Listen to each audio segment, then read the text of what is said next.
Just as a heads up, he's trying it. He is trying it. Here recently, he said that in his first term, he ran the country, and in his second term, he's running the country and the world. He said that. He said that. He's running the country and the world. He doesn't run the country. We have a federal government that does that collectively. It's not just one man. And he doesn't run the world, but man, he's trying. Heads up. Did Trump just issue an executive order that would be the precursor to him invoking the Insurrection Act and martial law? Some people think so, yes. So let's go through it together calmly. The executive order is called Strengthening and Unleashing America's Law Enforcement to Pursue Criminals and Protect Innocent Citizens. And in Section 4, it calls for using national security assets for law and order.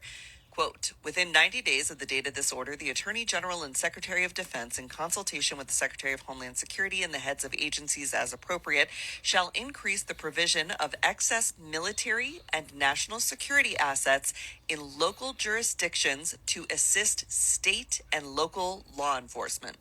Within 90 days of this order, the Secretary of Defense, in coordination with the Attorney General, shall determine how military and national security assets, training, non-lethal capabilities, and personnel can be most effectively utilized to prevent crime.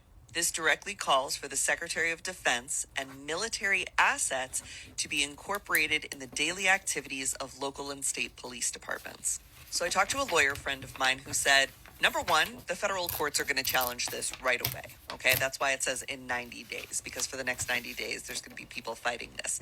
The military turning on civilians is in the Constitution as a no-no.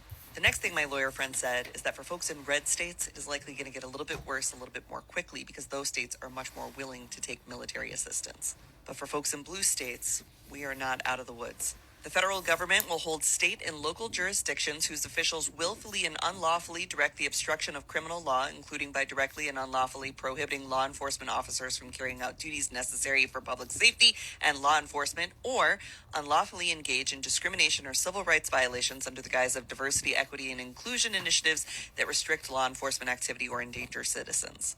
Basically mumbo jumbo saying that if state or local jurisdictions don't do what the federal government wants them to in the way they want them to, they will prosecute them. Section 2 gives greater indemnification to law enforcement officers and commits federal resources to defending law enforcement officers if they, quote, unjustly incur expenses or liabilities for action taken during the performance of their official duties. So, people are going to freak out about this one for very obvious reasons. It will go through the federal courts where it will likely be thrown out if the Constitution still means anything. This is a bullying tactic. What the president is trying to do here is usurp the power of state and local governments and create a true federal, top-down, military-enforced autocracy. He's already arrested a federal judge. I have no disillusions that he won't arrest a governor if he thinks they're standing in his way. But right now, this is just an executive order. It has not gone into effect, and it will be fought. The far right wing in this country is no longer interested in the American way of life. They don't give a fuck about the Constitution. They don't give a fuck about our laws. They don't give a fuck about our institutions. They want to oddly enough, the people who have fought for states' rights and who have fought against federal expansionism now want to consolidate all power in this country into the executive branch of the federal government and give it to one man, the president. I wonder if they're going to feel the same way when we have another Democratic president. Keep up on this shit, man. He's trying it, guys. He's trying it.